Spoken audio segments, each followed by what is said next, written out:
Today we want to discuss Tu B'Shvat, and I hope that you have the pages from Hegyonei Halacha of Rav Yitzchak Mirsky that was sent out kindly by David Spiegel, and we begin on page 113. However, I would like to give an introduction before we get to see this essay, which starts on page 113. The esrog tree is a very unique tree, and I think it's a great introduction to Tu B'Shvat. It's unique in two different ways in comparison to other fruit trees. And I wrote myself a note here to tell you that, number one, other trees can subsist on rainwater. Not so in the case of an esrog tree. An esrog tree requires irrigation during the entire course of the year. Secondly, what's unique about the esrog tree is that it's not seasonal. It grows the whole year round. Now, these two unique features of esrog make them very similar to what's called yerokos, otherwise known in English as vegetables, because vegetables grow by irrigation and they grow and produce the entire year round. And that makes esrog similar to yerokos and different than all other peros se'ilon. Now, how does this impact on the laws of Tu B'Shvat? We have a machlokes at the very beginning of Masechta Rosh Hashanah. There are four Rosh Hashanah. One is Rosh Hashanah Lilanos, and that's, according to Beit Shammai, Aleph Shvat. According to Beit Hillel, Tu B'Shvat, the 15th of Shvat. And we'll see the various nafkaminas to this law of Tu B'Shvat as Rosh Hashanah Lilanos. The most profound nafkamina is Maser. And what this means is that we have to determine which year of the Shemitah cycle these payros belong to. Because if they belong to years 1, 2, 4, or 5 of the Shemitah cycle, then they require what's called Maser Sheni. That's in addition to Maser Rishon, which is common to all the years of the Shemitah cycle, with the exception of Shemitah. But on years 3 and 6 of the Shemitah cycle, we replace Maser Sheni with Maser Oni. And now it becomes critical to determine whether these payros belong to the second year or the third year. The same thing will apply to the 5th year or the 6th year. If these payros belong to the second year, then you chayv Maser Sheni. If they belong to the third year, then you chayv Maser Oni. How do you determine which year the payros belong to? Now, if we take the example of yerokos, then we're talking about shas likita. Likita meaning when you harvest them. When you take the yerek and you cut it out of the ground, you figure out whether you are before the new year of, let's say, year 3, or it belongs to year 2. Whether you chayiv Meiser Oni, or if it belongs to the previous year, second year, it's Meiser Sheni. So yerokos are determined, meaning the year of Shemitah for Maser is going to be determined by Lakita. I hope you got that. Again, if there was a whiteboard here, I would write it on the whiteboard. But that's the concept of Lakita. Now, by contrast, if we would talk about Tvua, which is grains, the 5 species of grains, then the determining factor is what's called Havas Shlish, which again, we can translate loosely and oversimplify it as 1/3 of its growth, but that's not what it means. But in any event, that's a certain stage in its development. However, with regard to Peros Ha'ilon, the determining factor is neither Lakita nor Havas Shlish, but rather Chanota. And that's the key concept when you talk about Tu B'Shvat. Chanota. Chet, Nun, Tet, Hey. And what you're going to try to define Chanota and see what it means. Where do we place the esrog tree? Do we compare the esrog tree to Yerokos, because those two striking similarities to Yerokos that we mentioned at the outset, and therefore as Linan Basal Akita, or shall we compare the esrog tree to all Peres Elon, and therefore as Linan Basal Chanota, and the key determining factor will be Chanota. And on this, we have a statement of Rabban Gamliel. Where does the statement of Rabban Gamliel appear?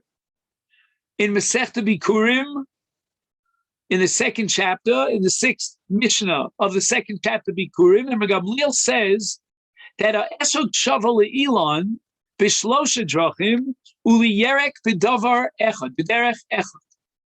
That the esrog tree straddles the fence. In 3 out of 4 ways, it is compared, and its laws are identical to that of all Peres Elon. But with regard to one derech, one particular approach or law, the esrog tree is given the same status as Yerokos. So now let's go through these 4 laws. If we get this down, it's a great segue into the laws of Tu B'Shvat. Ha-esrog shava le'ila, number 1, be-arla, number 2, be-ravai, number 3, be-shvius, which means that if you want to determine whether or not the tree is now producing in its first 3 years, or it's already entered into its 4th year, the esrog tree has the same status, the same halacha as all other Peres Elon, as all other trees, and therefore it's linan basar chanota.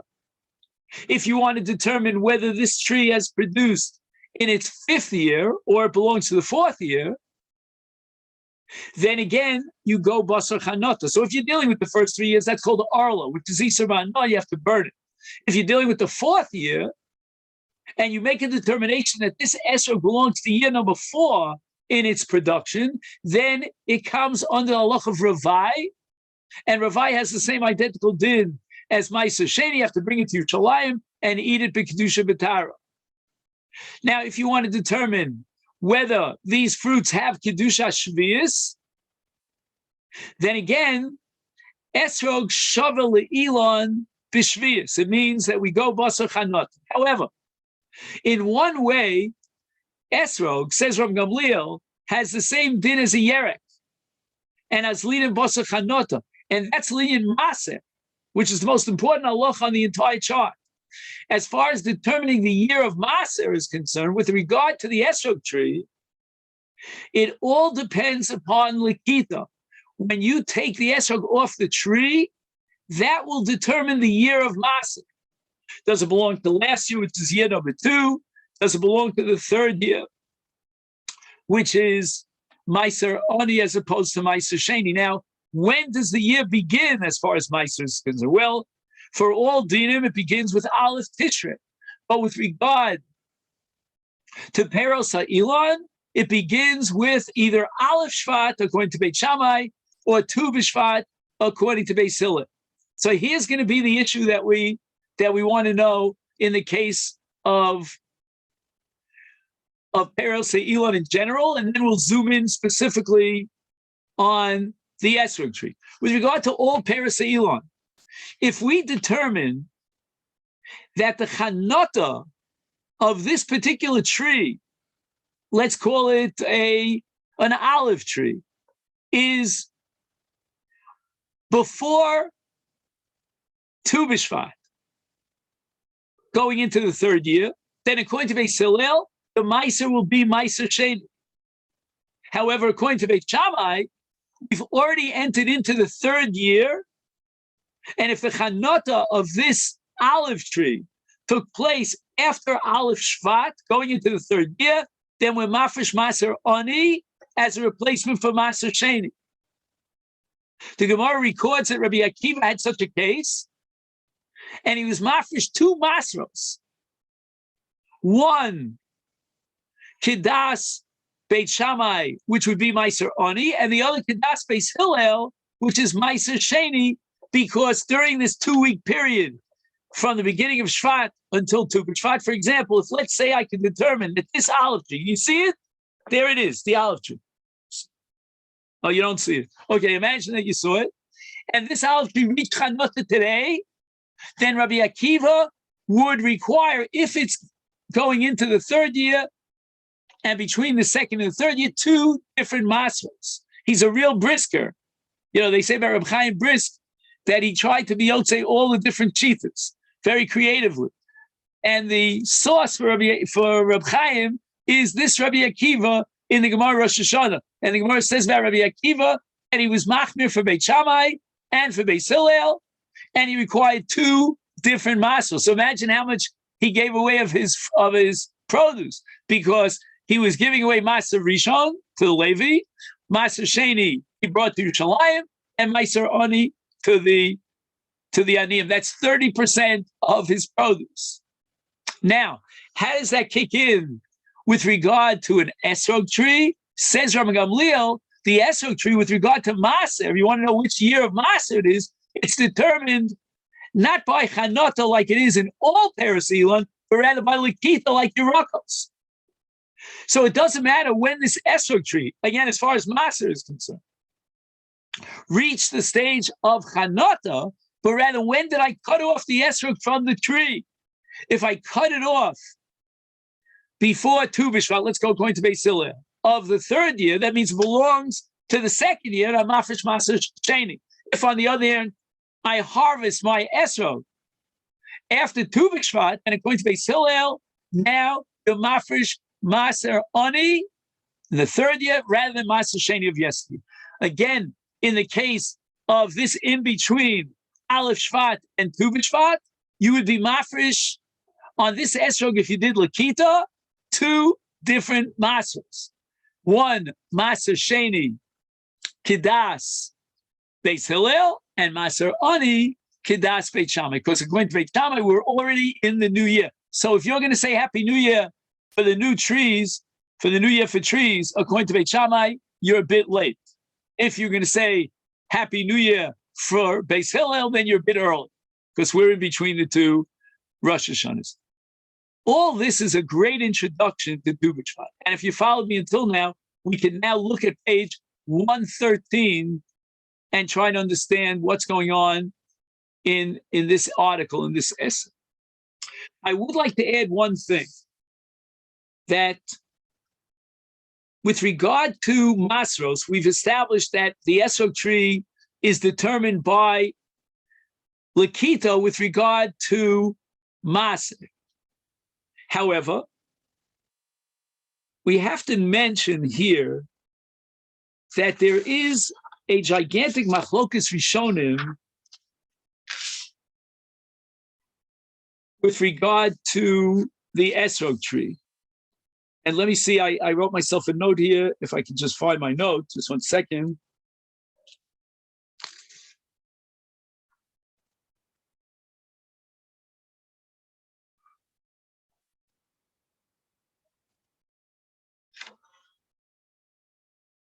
Okay, so this we'll see on page 114. But first, let's go back to the beginning of the essay on page 113.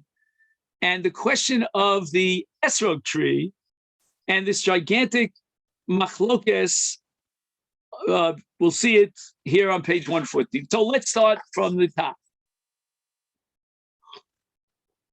Okay. The question that first came up here was whether or not Tu B'Shvat is a holiday. And the Shulchan Aruch in Orach Chaim Simon Kuf Lamed Aleph says that we drop Tachnun on Tu B'Shvat. Not only that, he goes a step further, and he says that Mincha on the 14th of Shvat, we omit Tachnun.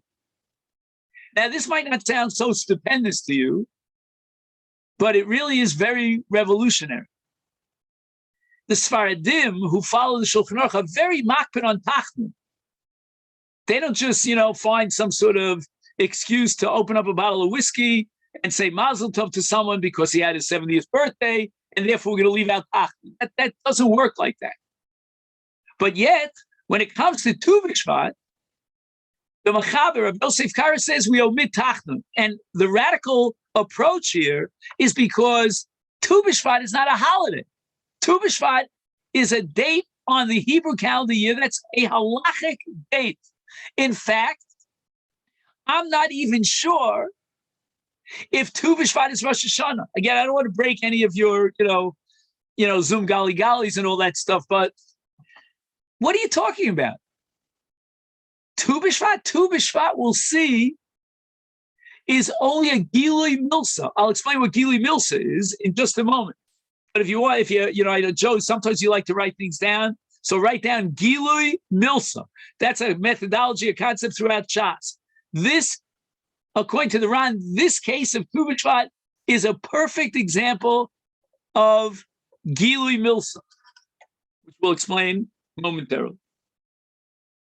But in any event, to say that there's a holiday associated with Tu B'Shvat, very, very difficult. In fact, the question is whether you're allowed to fast on Tu B'Shvat.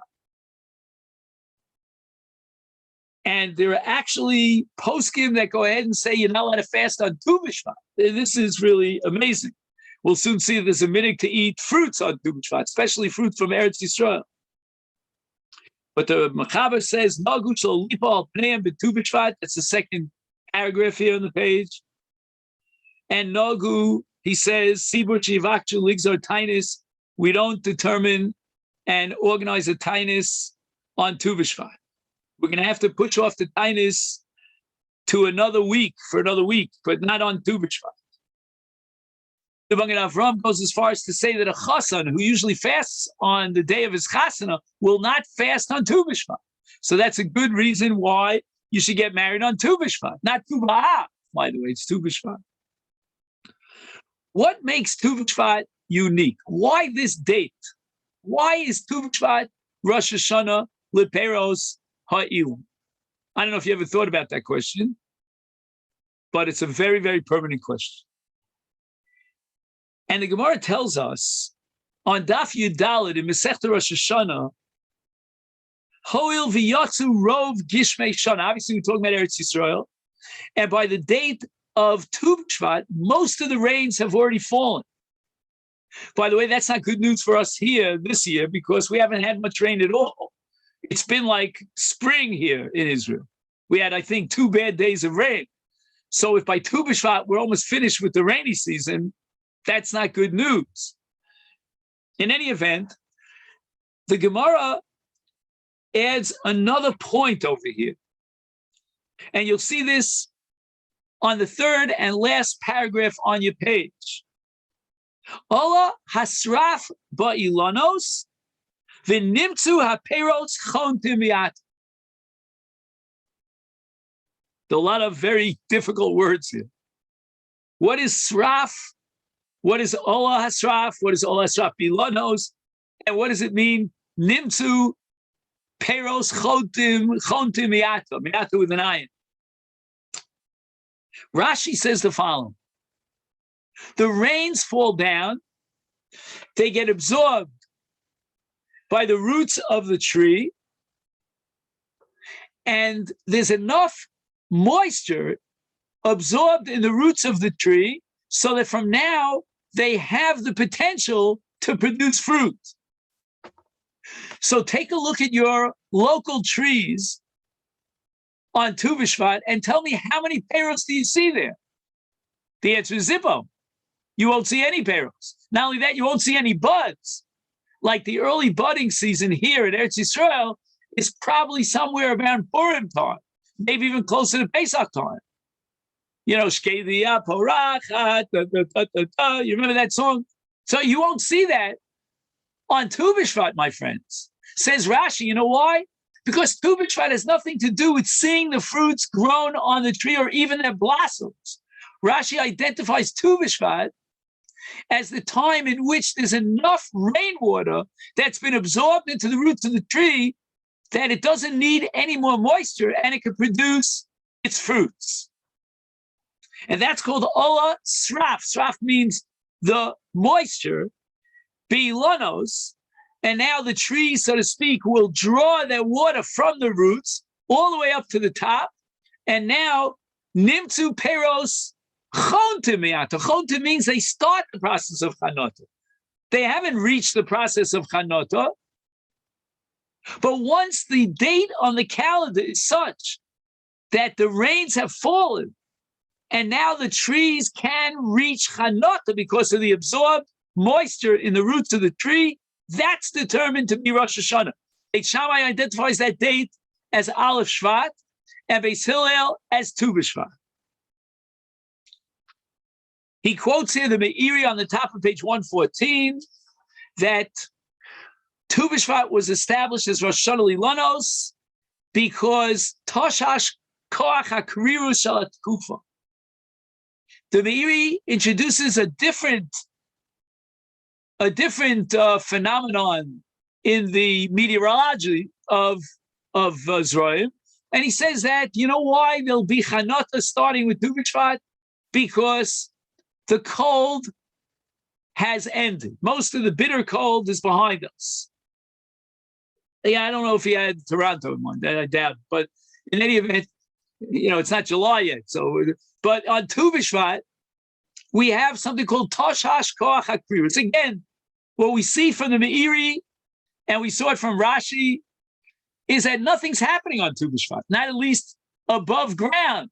Anything that's happening is surrounding you, and that's going to make the Peros reach Chanota because of the climactic conditions that we reach on Tu B'Shvat. And now, in the big paragraph here on page 114, this is the most important paragraph that we have to study today. We want to know what halachos are determined by Tu B'Shvat. Tu B'Shvat is Rosh Hashanah Lilanos. For what? Ma'anaf Gemina. First of all, Maser. What year of Maser are we up to? It depends on Tu B'Shvat. And this has two different implications. Number one, what kind of a Maser am I chayav? Is it Maser Rishon, Maser Sheni, Maser Ani? Again, Maser Rishon is every year, so Tu B'Shvat is not relevant, but is it Maser Sheni, Maser Ani?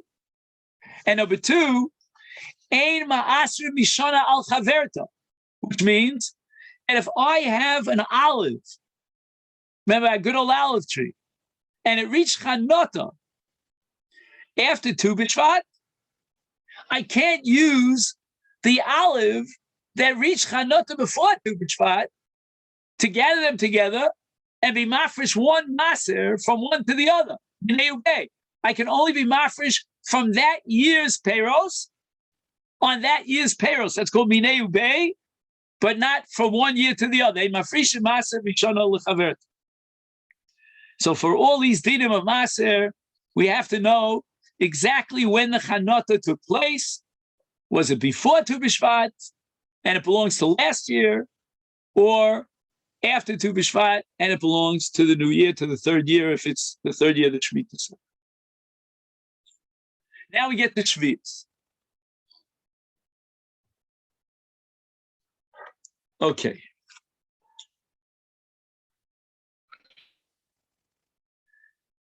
The Mishnah says something. Sorry, I'm going to try to help this situation if I can. We'll see if this works, the technology here. Okay. Maybe it'll work, maybe it won't work. Okay. Now, the Mishnah says something which gets the mind rolling a little bit. It says, B'echad b'tishrei, Rosh Hashanah, l'shmitim u'liyovlo, Shemitah and Yovel. That's a package deal, Shemitah and Yovel. Now, does Aleph Tishrei have any bearing on Peros HaElon? We've been saying all along, and we spoke about Maser at great length, that the Rosh Hashanah for Peros HaElon is Tu B'Shvat. Now we're jumping ahead to Shvius, and the Mishnah speaks about Aleph Tishrei. So here we have a Ravid. The Ravid, as you know, wrote a parish on Torah's Kohen. And he writes the following. And this you'll see in the main paragraph here on page 140. Amru, B'echad b'tishrei Rosh Hashanah l'shmita l'yovos, lo amru el l'inyan avodas hakarka. Right? Shvius has two ramifications. Number one, during Shvius, we don't work the land. And the first part of Masechet Moed we're about to start addresses that issue. And number two, the peros of Shvius are sanctified with Kedusha Shvius, li'achla, below l'schora, etc., etc. So he says the following.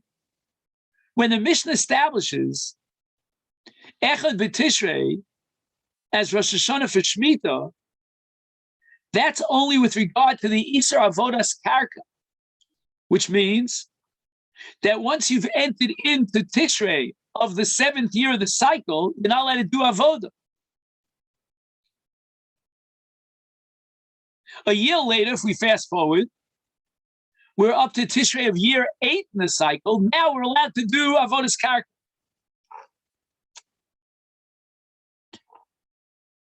Now, says the Ravid, when we talk about Peros Elon, the Rosh Hashanah is not Aleph Tishrei, but rather Tu B'Shvat. So what that means is, my wife always says I scream on Zoom. It's true. So she tries to force me to lower my voice, but it's very hard for me on Zoom to lower my voice. Anyway. So what is the Ravid saying? Le'inyan Peros Ha'ilon, Tu B'Shvat Rosh Hashanah. Al Kain, Peros Shechantu B'Motzoi Shvius. Do you hear that? The Chanota took place in the 8th year. Do you have a Havamina that it would have Kedusha Shvius? I certainly do. It's not just a Havamina. It's a Maskana. Why? Because it's before Tu B'Shvat of the 8th year. I'm still in the 7th year. So for all Dinei Zroim, I finish with Shvius, with Aleph Tishrei of the 8th year. But Rosh Hashanah Lilanos, meaning when do I finish the 7th year and enter the 8th year, that's going to be postponed until Tu B'Shvat. So it's a very strange halacha. Where am I? Am I in the 7th year? Am I in the 8th year? Well, for all Zoroim, I'm in the 8th year already. I may have to Aleph Tishrei. But for Peros Elon, I'm still in the 7th year. Why? Because it's before Tu B'Shvat. Now, this is a chumrah, because the Ravid is telling me that I have to treat these Peros Elon with Kedusha Shvius. I can't sell them. I can't waste them away. I can't feed them to my dog. All these chumras. And why? Because Rosh Hashanah, entering into the 8th year, is only Tu B'Shvat for Peros Elon. What about Lakula? Can I flip it around and go Lakula? The fruits reach Chanota in the 7th year between between Aleph Tishrei and Tu B'Shvat. So imagine, I've already passed Aleph Tishrei, I'm entering into the 7th year, all the laws of Shvius apply. What's the status of Peros Elon? I mean, if the Ravid is telling me that Rosh Hashanah, the Peros Elon, going into the 8th year is postponed till Tu B'Shvat, and a year earlier is Rosh Hashanah, the Peros Elon, on Tu B'Shvat, even though I'm already in the 7th year. But as far as Peros Elon is concerned, I haven't yet reached Tu B'Shvat. I'm not in the 7th year yet. I'm still in the 6th year. And if you drink wine from Israel, and this becomes a very relevant issue. We have wine in Israel that's not going to be Kedusha Shvius for another couple of years, even though we're already in the Shemitah cycle. Because we have to determine whether or not these grapes reached Chanata before Tu B'Shvat, and then until they get to the market, when they crush the grapes and they produce wine, it can take years. 3 years from now, we're going to be buying wine that has Kedusha Shvius. And if you don't rely on the Heter Bechira, which is a whole other story, then you don't want to get a gift 3 years from now that's Kadosh B'Kedusha Shvius, because then I don't know what you're going to do if you have leftover wine.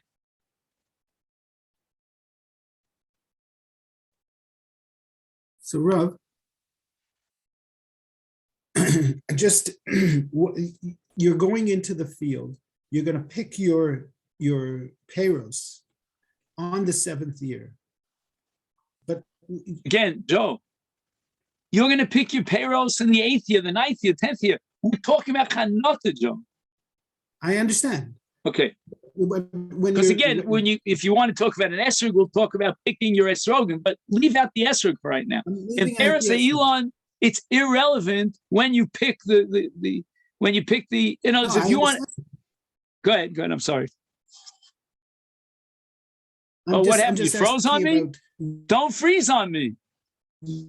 Oh no, that's not good. My computer. I think I'm okay. I'm back to Can you hear me now? Joe, do me a favor. Can you hear me now? Could you please defrost?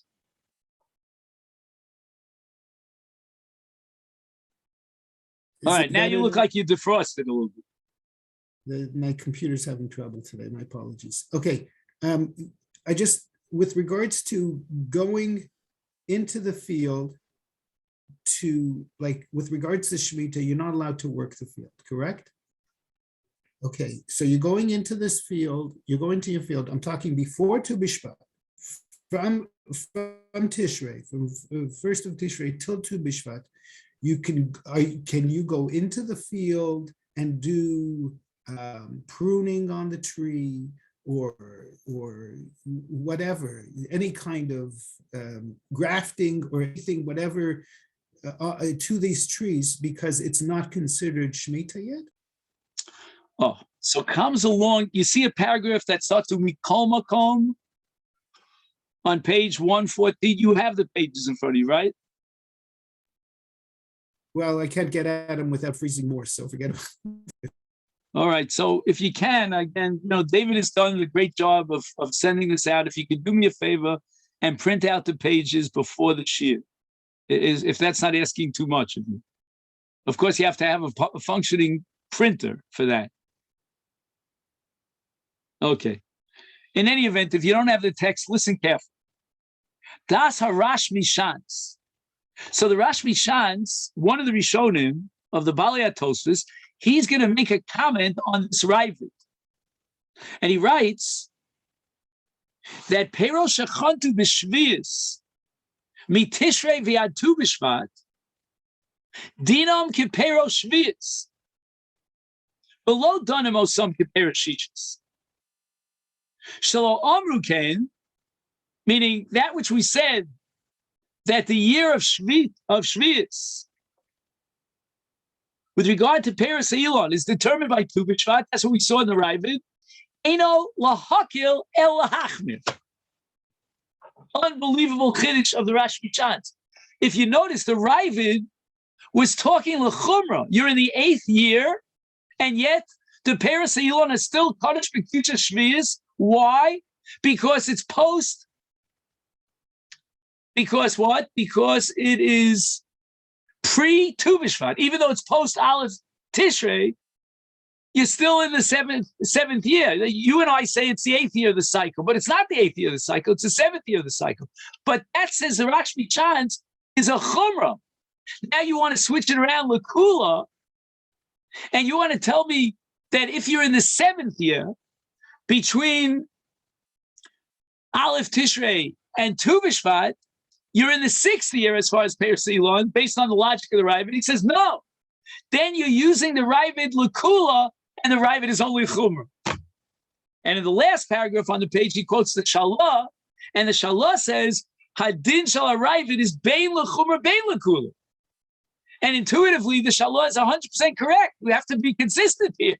If you're telling me that the year of Shvius, with regard to Paris Elon, is determined by Tu B'Shvat, then you've got to be consistent. If Tu B'Shvat in the 7th year, or let's say right before, is considered if Tu B'Shvat after Aleph Tishrei of the 8th year is considered the 7th year, then Tu B'Shvat of the 7th year should be considered L'chumra.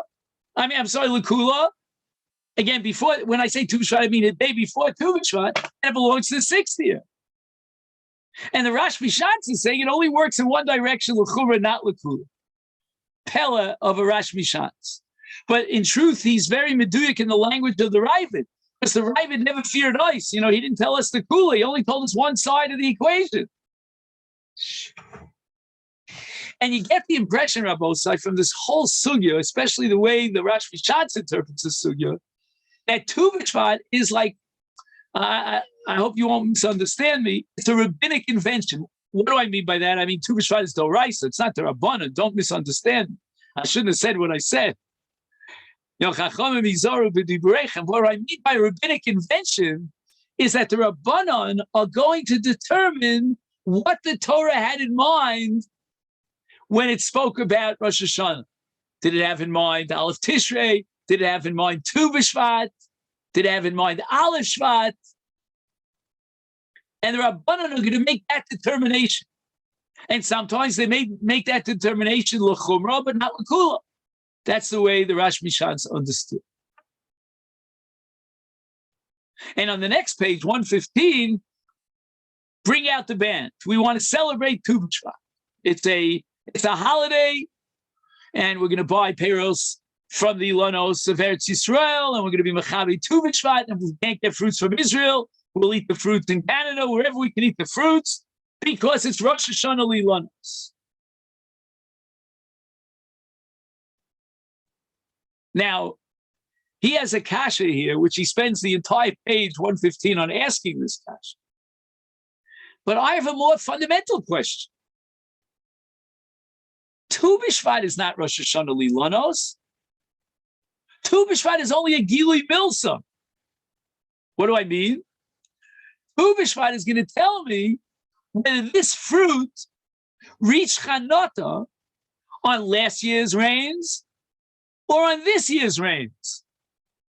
So if I see Chanata after Tu B'Shvat and the fruits only reached Chanata post Tu B'Shvat, then I know that these couldn't have been produced. I mean, the Chanata couldn't have been a result of last year's rains. Because last year's rains, they came down from the heavens before Aleph Tishrei. But once most of the rains of the new year fell, and then it reached Chanata, after Rov Gishmei Hashana V'Ol Asraf V'Ilanos, Peres Chol Tibiyata, now I know that these peiros belong to this year. It means they were produced by the rains after Tishrei. But when is Rosh Hashanah? Tishrei is Rosh Hashanah, not Tu B'Shvat. Tu B'Shvat is only a gauge to determine which rains produced the chanata of this particular tree. I don't know if I was clear. It just bothers me no end, that they made Tu B'Shvat into a holiday. Again, I'm not trying, or maybe I am, but if you have, you have a great feeling about Tu B'Shvat, and you call it a chag, which that itself is a misnomer. I mean, a chag means that you chai b'korban chagiga. I don't even know if Purim is a chag. I don't even know if Chanukah is a chag, but certainly not Tu B'Shvat. Chag la'ilanot. He has a different kasha. He's bothered by this minhag to eat peiros on Tu B'Shvat. Those peiros belong to last year, not to this year. You're celebrating the new year. But the new year is only Chanata. It's going to be months and months until you have this year's fruits, and you're eating last year's fruits to celebrate Tu B'Shvat. That's paradoxical, is it not? That you're eating last year's fruits to celebrate the new year. Pella. And the only thing you can come up with is a Gemara, a famous Gemara, Brachos, on Daf Lamed Hey. We all know this Gemara by heart. Kol hanenem min ha'olam below bracha ke'ilu ma'al or gozel HaKadosh Baruch. So what happens? Our sins caused what's called likui haperos. And you can go back to Adam Arishon and start there. There's something called likui haperos. I'm trying to find an English word for likui. It's the damaging, or so the peros did not reach full maturation. And when you have an entire crop of fruits and they're not maturing, you've got pagim, if you know what that word is. That's a muksa terminology. And you know that we're guilty of some crime. We're not doing the Seder as we should do. So he says that there's a concept called tikkun. And I know it's a Kabbalistic concept, I guess. And you rectify sins. And in the case of peros, the rectification is the bracha. The bracha that we recite on the peros. Borei pri ha'etz. Very interesting that we mentioned both the pri and the eitz. We're thanking Hashem for both the eitz, but we're not going to say Baruch Hashem borei ha'etz because we're really enjoying the peros of the eitz. So we're mentioning the peros, but we also have to mention the eitz. And now when we make that bracha, we in a sense go through a process of rectification. So our achilas peros for the Ashkenazim who have this minhag of eating fruits on Tu B'Shvat is a prayer to Hashem that next year's fruits should be sweet, should be plentiful, should be fully matured, because we've done whatever we can to cut down the chatoim and rectify them with regard to the peros. And therefore, our bracha becomes critical. So let me just take a break for a second. In your parts of the world, I was there for 2 years, but I don't remember. Do they have any sort of a ceremony on Tu B'Shvat? I don't remember. I don't think they did they? Just with some of the Mizrahi people and stuff like that. They try to. All right, I don't mind Mizrahi people. I happen to have a lot of friends that are Mizrahi people. Depends where you hang out. So in any event, we didn't do anything. If you have this minhag, which you say is an Eastern minhag from Mizrahi of celebrating Tu B'Shvat, then the Iker celebration should be the brachos. The brachos should be the Iker celebration. There's something called the Lundische fruit platter. In the old days, when a young man came in, as a candidate for this guy's daughter, he would bring out a platter of fruit and see if he knew how to make the brachos, especially the seder of kedima and brachos. And that's something that could be appropriate for Tu B'Shvat, according to this approach over here, which, by the way, he quotes in the name of the son of Rabbi Kiva Eger, Reb Leibele Eger. But maybe what you don't know, or maybe you do know, is that although Rabbi Kiva Eger was opposed to Hasidus, his son Reb Leibele was a rebel, and he joined the Hasidim. So it makes sense that we're doing a tikkun on the peros by making the bracha, and this is appropriate for Tu B'Shvat, even though it makes a bracha on last year's fruits, not on the New Year's fruits. But it's a skula and a tefillah for next year's fruits that they should come out fine. Shevach ulakales Hashem yisparach ala avar. We thank and praise Hashem on the past, and that's going to project us into the future, and we'll be blessed. He writes here on the bottom of page 115 that there's a minhag to choose the Sheva meaning shenishtabchu ba in Eretz Yisrael, and eat them on Tu B'Shvat, which means that not only will we make a bracha lefaneha, but we'll also make a bracha lachreha, which is called bracha bein sheva, bracha bein shalosh, which means that we're going to recite ala eitz v'al priya eitz after we eat the fruits shenishtabchem ben Eretz Yisrael. I don't think we can necessarily, accomplish this in one Tu B'Shvat. But once again, the issue of kedima and brachas is going to come up. Your eretz, and you have to know which is closer to eretz. And there's another eretz in the pasuk, eretz zeis shemen udvash, and you have to know what dvash is. Are they dates, and so forth and so on. So in the bracha that we're going to recite after we eat the perush and ishtabchu ben Eretz Yisrael, we say Rachem Hashem Elokeinu al Yisrael Amecha al Tzion Mishkan Kvodecha v'al Mizbechecha v'al Echalecha u'bnei Yerushalayim b'nei Rav Yameinu etc. Aleinu l'socha samchem v'yina nochal mipiyah v'nispa mitiva rechale b'kedusha v'torah. Now, this particular phrase, v'nochal mipiyah v'nisba mituva, caught the eye of a whole group of Rishonim. And they're brought down in the tour in Orach Chaim Simon Reish Ches. Do you know that there are Rishonim who took that phrase out? They omitted v'nochal mipiyah v'nisba mituva, because this indicates that we're interested in the chemdas achila of the peros. We're enjoying the peros, which is okay, but don't put the emphasis and the goal on thanking Hashem for giving us Tzion, Mishkan Kvodecha for the Mizbeach. Mizbeach here is a reference to Bikurim, Al Hechalecha, B'nei Yerushalayim HaKodesh, B'nei Yameinu. This is all about spiritual matters and aspirations to come back and return to Yerushalayim.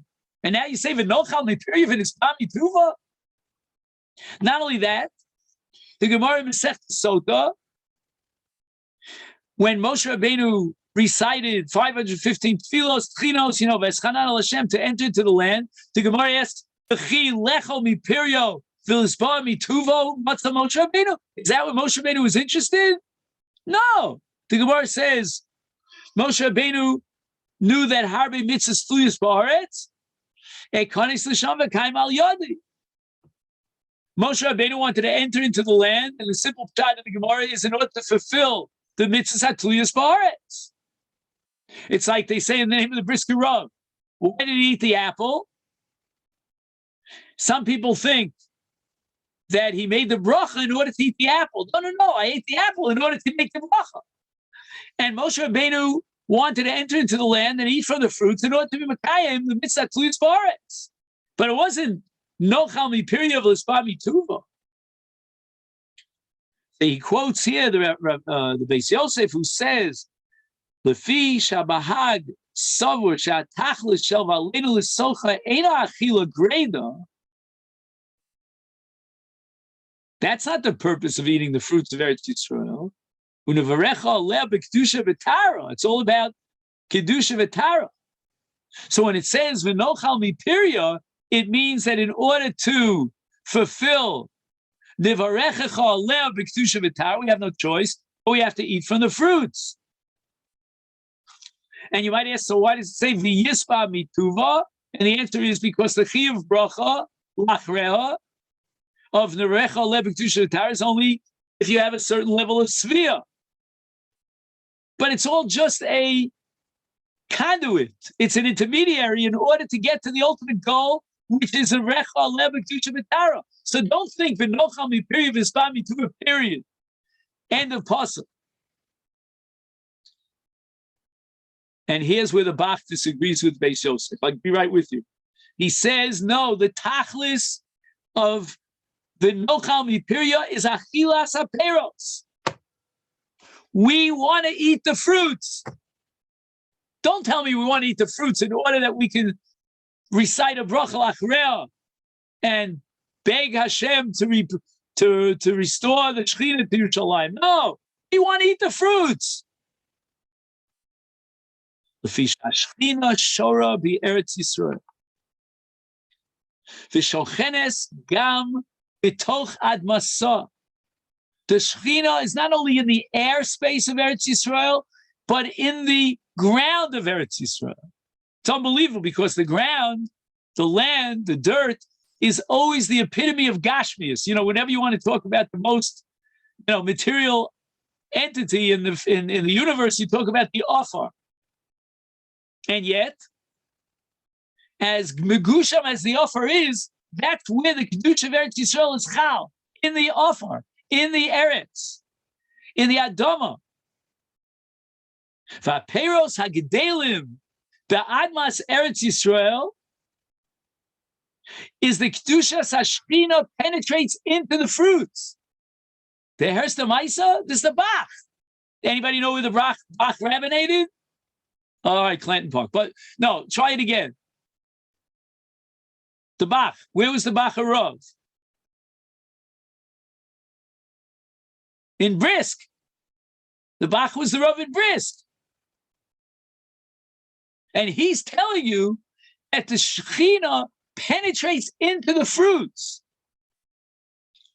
The Peros Yonkim Mitocham, they suck into themselves Kedushas HaShechina. Uksha Ochel Peros Eretz Yisrael Nishpa Mikedushas HaShechina Umitarasa.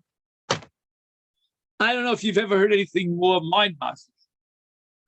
That you could be uplifted to a level of Kedushas HaShechina by eating the Peros of Eretz Yisrael.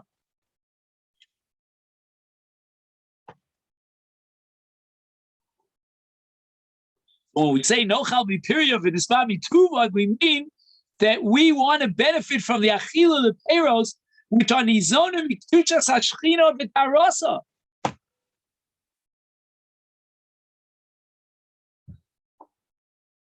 It's really amazing. You see, if Rav Soloveitchik would have said it, he would have said it totally differently. He would have said that when you make the bracha is chal on the peros. So the peros become elevated to the status of a chefta shel bracha. But to say that the peros have the Shekhinah inside of it, that doesn't sound like the sprach of a brisker. Unless you're the Bach.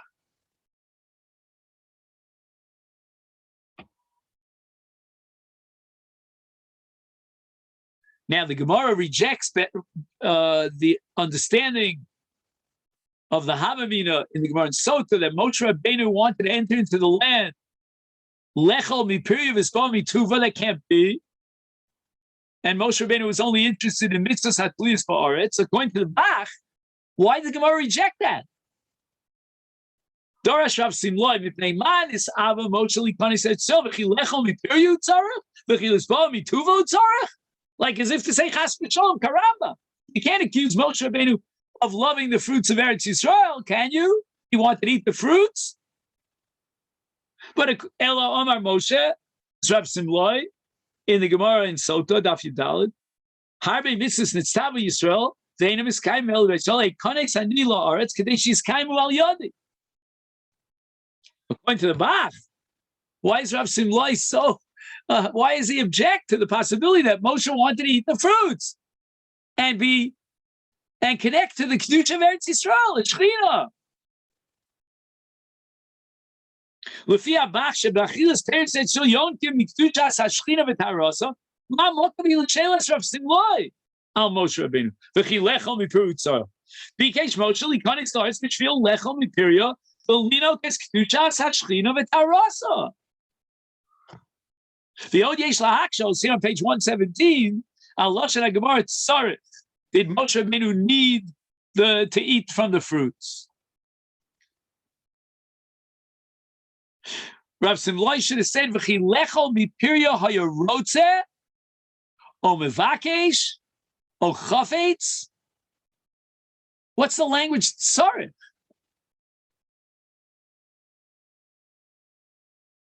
So these kashas are asked by the Eliyahu Rabbah. I have a copy of it somewhere. And the Eliyahu Rabbah says the following answer. Moshe Rabbeinu Adon HaNeviim, sheshchina medaberes mito grono, lo hayazakuk leperos shel Eretz Yisrael linok bem kuch shechina. The Shechina is with Moshe Rabbeinu 24/7. That's why he's Porish Meishto. He's always prepared for Nevuah. Hashchina imo v'kulo omer kadosh, kulo omer tor. That's the language tzarek. Rav Simlai says, yeah, well, you and I need to go into Eretz Yisrael to eat the peros. Okay, now you can get them an export. Then you have to figure out if they have Kedushas Eretz Yisrael in the Chutzlar. It's okay, I don't know. But Moshe Rabbeinu, he didn't need to eat for the peros of Eretz Yisrael. He was completely identified with Kedusha of Shechina. Shechina was suffused and surrounded him all the time. He didn't need it. So that if you ask about rank and file Jews who are struggling and striving and desiring to get a close relation with Shechina, we need to eat from the peros of Eretz Yisrael, according to the Bach. But Moshe Rabbeinu didn't need it. Moshe Rabbeinu lo hayatzarach lechel mipriya in order to achieve Yinikas HaShechina. So then what was Moshe Rabbeinu so interested in when he begged and supplicated to allow him, God, please allow me, said Moshe Rabbeinu, to enter into the land?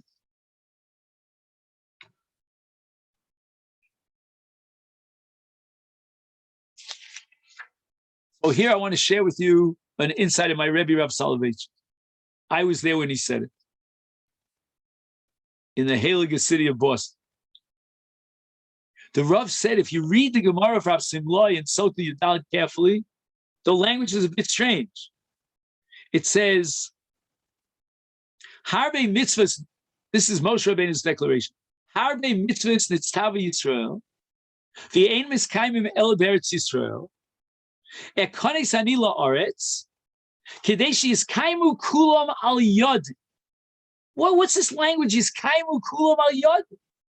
It should have said, ekones ani la'aretz, kedei lekayim kulam, in order to fulfill this myriad of mitzvahs that are tluyos ba'aretz. What does it mean? Yiskaimu kulam al yod. It should have said akaimon. Rav Soloveitchik had a brilliant chiddush. I never saw this anywhere else. He said that Eretz Yisrael needs a kiddush. We spoke about it at great length. Remember, we spoke about the first kiddush, that of Yoshua, and the second kiddush, that time of Ezra, and so forth and so on. So the mitzvahs hatluyos ba'aretz will only be active. We activate them with kiddush, and that sanctification is going to come into reality later on when Yoshua crosses the Jordan and it's a kibush and so forth and all that we discussed. Moshe Rabbeinu wanted to enter into the land and be mekadesh the land. He wanted to have that zchus, that mitzvah. It's like, remember the Gemara Makkas that he wanted to separate all the Ari Miklat, right? He wanted the Ari Miklat to be his Ari Miklat. HaKadosh Baruch Hu gave him 3 out of the 6 in Eivra Yar. You remember the whole sugi over there.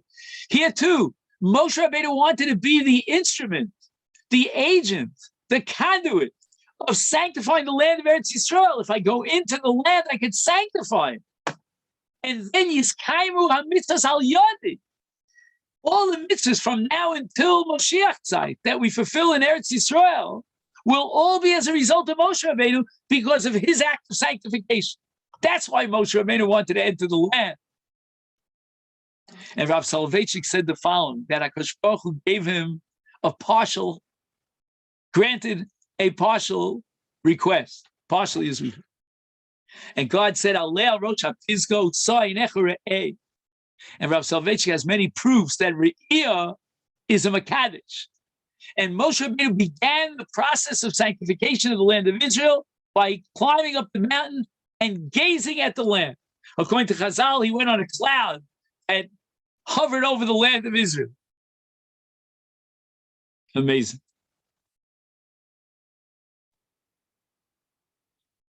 I see that we're running out of time now. I want to end with the following. It could be in a week's time, we can continue even though it's after Tu B'Shvat. That's up to you. All these halachas that we're going to learn are relevant from Tu B'Shvat and on. So it makes sense that we might want to, like, for example, in this essay alone, we still have another 10 pages, not 10, but maybe 3 and 4, about 7, 8 pages. So we have a while to finish. So that's a possibility, which we can negotiate. He has a whole section here on Birchas HaNenim. Normally, I would say we could start preparing for Purim, but we have an Adar Sheni this year. And then he's got another essay on Tu B'Shvat, which begins on page 137. So we can possibly juggle that. Is the Rav going to be in Emek next week? I will be in Emek this week because Rabbi Myers contracted COVID. So we had plans. This is my week off.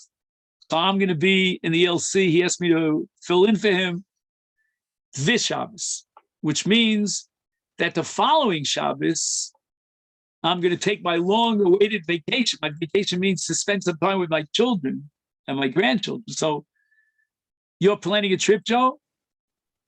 Now it's clear, right? Yeah, this coming Monday, I'm going to be flying in. I'm going to come the Tuesday morning, to come in on Tuesday, Be'ezrat Hashem. Do you want me to pick you up from the airport? No, the Rav doesn't have to. I just want to know where the Rav is. Why not? I want to know for next Wednesday's shir, maybe I can join the Rav. Oh, that would be good.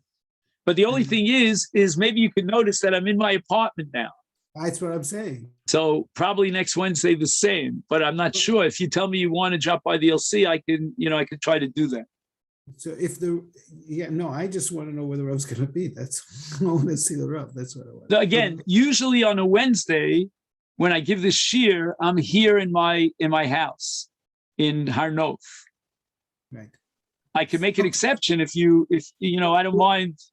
I don't mind changing Is Joe allowed into the house? Yes, absolutely.